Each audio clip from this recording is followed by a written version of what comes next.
इस वक्त बहरीन ने दावा किया कि उन पर ईरान की तरफ से मिसाइल दागे गए हैं जिन्हें हवा में ही मारा गया है। रफीक, अब और एक खबर आ रही है, ईरान ने मिसाइल दागे हैं और बताया जा रहा है कि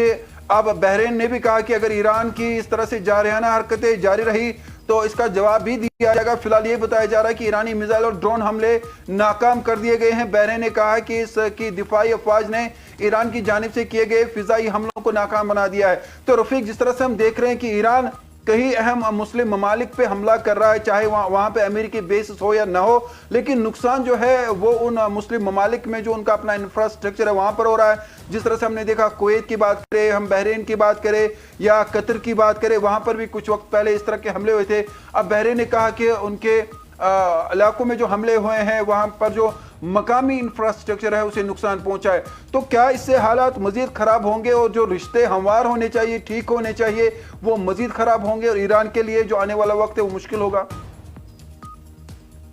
देखिए तारिक, आपको बता दूं कि जिस तरीके से आप जानते हैं 28 फरवरी को जब अमेरिका, इसराइल और ईरान के दरमियान ये कशीदगी शुरू हो गई थी, ये जंग जब शुरू हो गई थी, तब भी हमने देखा था कि ईरान की तरफ से खलीज ममालिक ने वाकया जो अमेरिका के एयर बेसिस थे उन पे अटैक्स किए गए थे। और बाद में हमने देखा था कि ईरान की तरफ से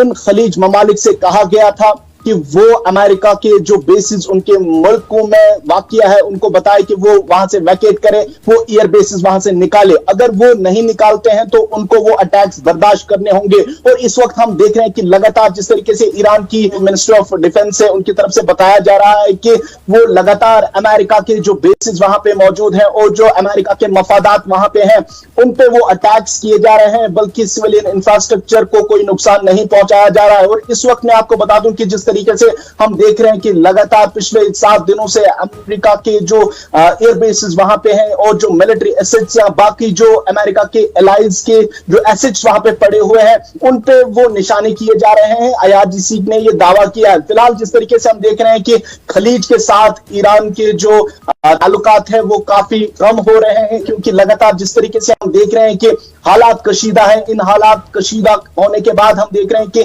किस तरीके से अब जो ईरान है वो इन खलीज में अटैक्स कर रहा है, क्योंकि ईरान के पास इस वक्त जो एक ही रास्ता है कि वो अमेरिका को घुटनों पे लाए। वो इस वजह से ला सकते हैं कि जो खलीज ममालिक में वाकया उनकी मिलिट्री बेसिस है, खासतौर पे जॉर्डन में जो प्रिंस हसन एयरबेस है, वहीं से अमेरिका जो है वो बड़े ऑपरेशंस ऑपरेट करता था। और हम देख रहे हैं कि उस प्रिंस हसन एयरबेस को भी पूरी तरीके से वहां पे खत्म किया गया है। कंट्रोल एंड कमांड सेंटर जो अमेरिका का वहां पे था वो पूरी तरीके से बैलिस्टिक मिसाइल्स की नजर हो गया है, वहां पे खत्म हो गया है। और आज की डेट में आप देख रहे हैं कि अमेरिका को ये समझ आ गया है कि उनके खासतौर पे जो ईरान की मिसाइल्स हैं, ड्रोन्स हैं, वो कोई एयरबेस नहीं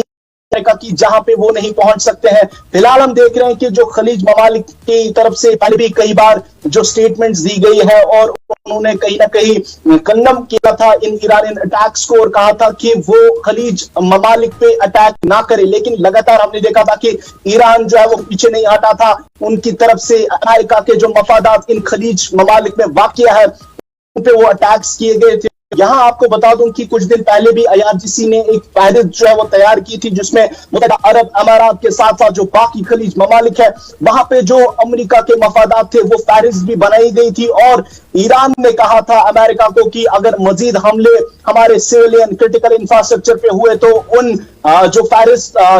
तैयार की गई है IRGC की तरफ से, जो ब्लूप्रिंट बनाया गया था, उस पर भी अटैक्स होंगे। आज सुबह से यह देख रहे हैं कि जिस तरीके से कुवैत की तरफ से बताया जा रहा है कि उनके एक बड़े पावर प्लांट पे अटैक हुआ है, उसके साथ साथ एक वाटर डिसैलिनेशन प्लांट पे अटैक हुआ है। वो ये है कि वो खलीज ममालिक पे एक प्रेशर बनाना चाहते हैं कि वो अमेरिका को कहे कि वो अपने अटैक्स जो है ईरान में बंद करे, उसके बाद ही ये जंग रुक सकती है। फिलहाल जिस तरीके से हम देख रहे हैं कि ईरान कह रहा है कि हम तब तक नहीं रुकेंगे जब तक अमेरिका जो है अपने अटैक्स ईरान में नहीं रोकेगा। लगातार 7वें दिन में हमने देखा कि किस तरीके से अमेरिका की तरफ से जो एयर स्ट्राइक्स है वो ईरान के मुख्तलिफ शहर, खासतौर पर जनूबी इलाकों में जो सिविल इंफ्रास्ट्रक्चर था उस पर अटैक्स किए गए हैं। अब वहां पे बिजली का बहरान भी शुरू हो गया है। उसके साथ साथ जो साफ पानी पीने का वहां पे था वो भी अब कई इलाकों में नहीं पहुंच रहा है, क्योंकि अमेरिका की तरफ से कई डिसैलिनेशन प्लांट जो वाटर के थे उन पे अटैक्स किए जा रहे हैं। तो देखने वाली बात होगी कि क्या ईरान और अमेरिका इस